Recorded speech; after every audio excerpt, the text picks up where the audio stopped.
اس دن ام فروا کو یقین ہو گیا کہ آج اگر تعویذ نہ کھولا تو کبھی نہ کھول سکیں گے۔ ہوا کیا ہے، شب عاشور شہزادہ قاسم ابن الحسن اپنے چچا کی بارگاہ میں آئے ہیں۔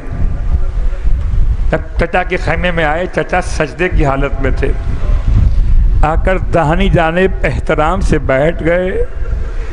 امام سجدہ شکر میں تھے، محسوس ہوا جیسے کوئی آ کے بیٹھا ہو۔ زہرا کے لال نے سجدے سے سر اٹھایا، دیکھا بھائی کی نشانی قریب میں آ کے بیٹھ گیا، سینے سے لگا لیا، پیار کرنا شروع کیا، اتنا چومتے تھے کہ حسن کی یاد تازہ ہو جاتی تھی۔ فرمایا بیٹا کیسے زحمت کی ہے؟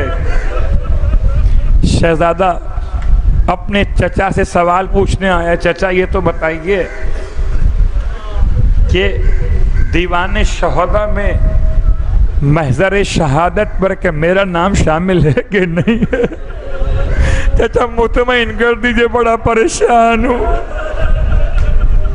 مجھے سمجھ میں نہیں آتا کس سے جا کے پوچھوں، میں تو آپ کے پاس صلاح آیا ہمت کر کے کہ کسی اور کو خبر ہو کہ نہ ہو، آپ کو تو یقیناً خبر ہے کہ میرا نام شامل ہے کہ نہیں۔ امام علیہ السلام سینے سے لگایا، روتے رہے، جواب نہیں دیا۔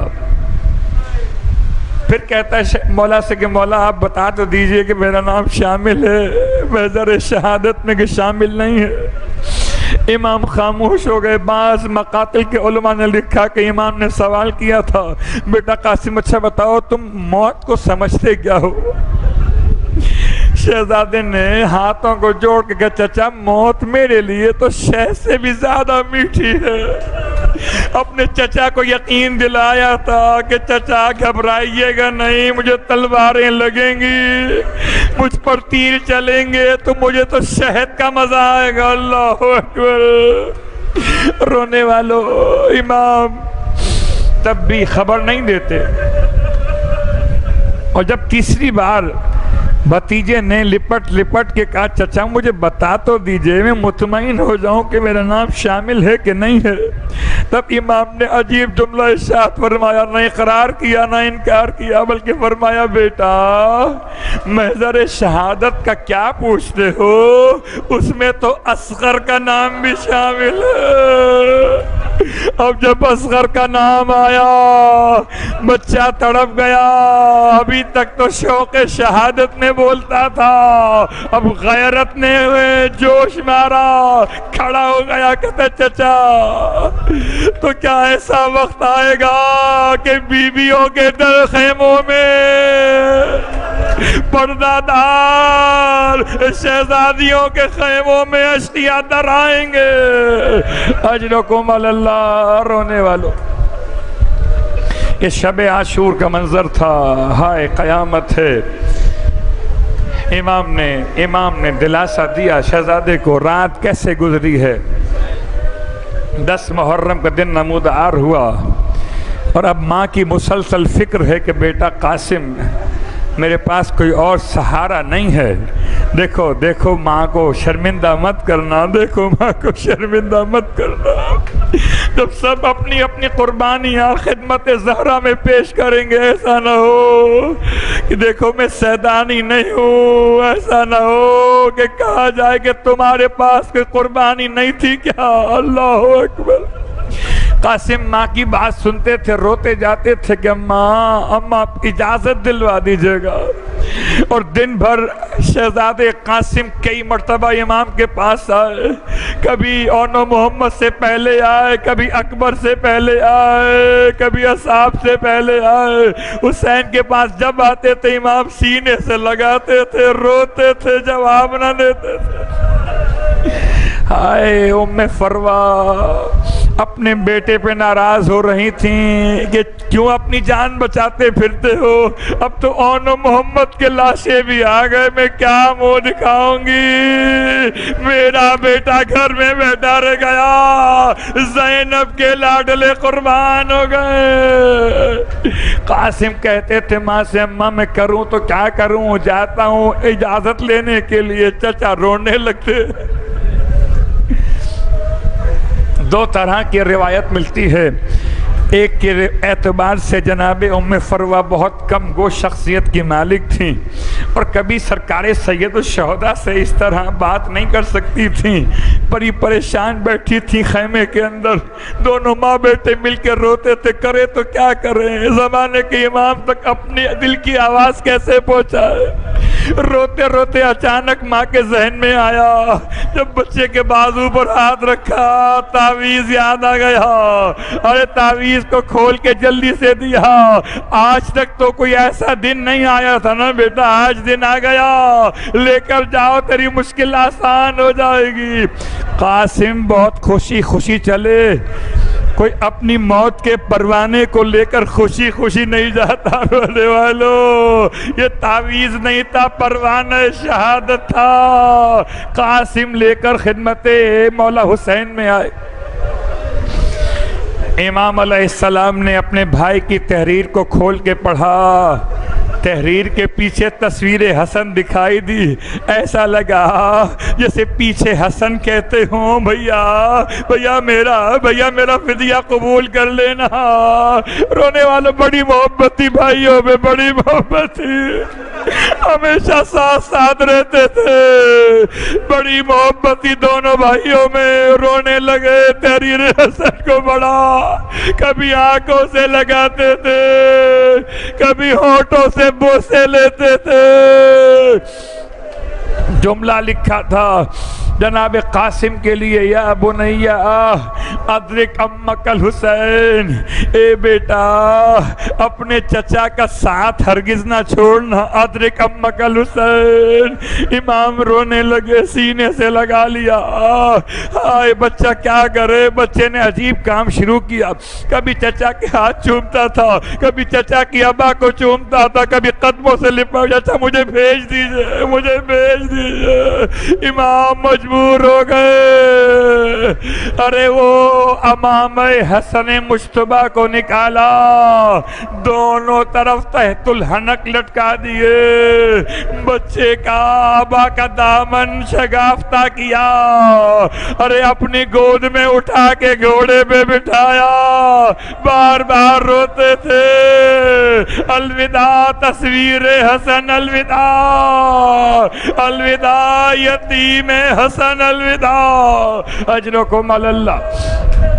بچے کو روانہ کر رہے تھے، بالکل تصویر بنائی حسن کی، اس طرح سے روانہ کیا، یتیموں کا انداز دے دیا تاکہ اگر کوئی زور سے تلوار مارنا چاہے تو ہاتھ کو روک لے، یتیم بچہ ہے، گریبان چاک کر دیا تھا۔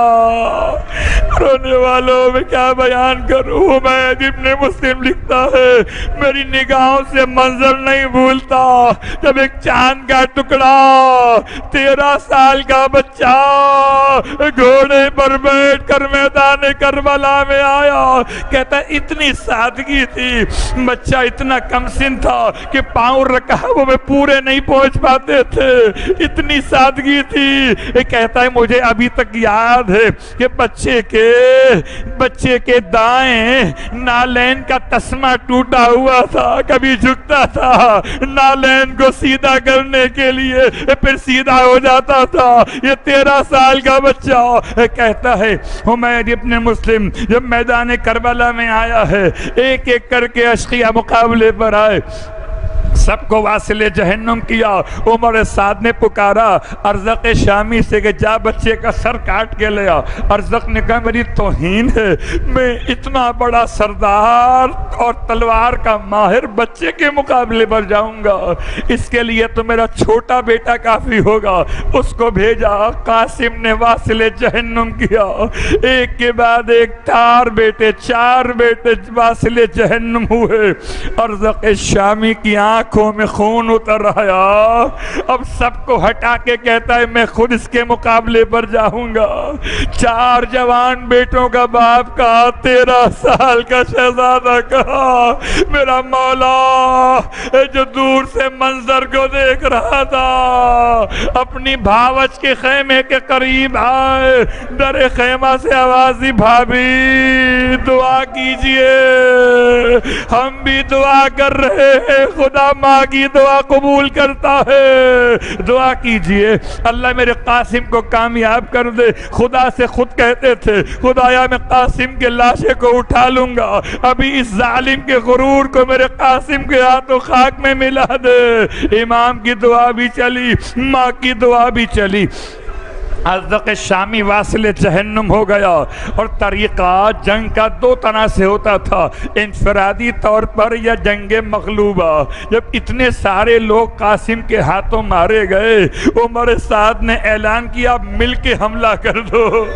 آئے سپاہ شام نے حسن کے چاند کو چھپا لیا، کسی نے دائیں سے مارا، کسی نے بائیں سے مارا، اور رونے والو جس کے پاؤں رکابوں میں نہ سنبھلتے ہو، ارے وہ گھوڑے کو سنبھالے، تلوار کو سنبھالے، یا زخموں سے چور ہوتا تھا، کبھی دائیں جھک جاتا تھا، کبھی بائیں جھک جاتا تھا۔ اجرکم اللہ، رونے والو سخت ترین وقت تھا، شہزادہ زخموں سے چور ہو رہا تھا، پاؤں رکاب میں نہیں پہنچ پاتے تھے، اور جیسے ہی زخم کھا کے زمین پہ گرنے لگا، کہتے ہیں کہ ایک پاؤں رکاب سے نکالنا مشکل ہوا تو عجیب کیفیت تھی، چچا کو آواز دی، یا اماں ادرکنی، چچا میری مدد کو آئیے، چچا میری مدد کو آئیے۔ رونے والو مقتل کے مورخین نے لکھا ہے، حسین کسی کے پکارنے پر اتنا جلدی نہیں گئے جتنا جلدی قاسم کے پکارنے پر گئے، اتنا جلدی کسی کے پکارنے پر نہ گئے، اور نہ اتنا جلال کے عالم میں کسی کے بلانے پر گئے۔ جب قاسم نے پکارا، حسین جلال کے عالم میں چلے، ذوالفقار کو نیام کر کے چلے، حسین کو حالت غضب میں دیکھا، لشکر نے بھاگنا شروع کیا، لشکر بھاگتا رہا، ارے پیچھے سے کبھی دائیں سے آواز آتی تھی یا اماں، کبھی بائیں سے آواز آتی تھی یا اماں، چچا میری مدد کو آئیے، چچا میری مدد کو آئیے۔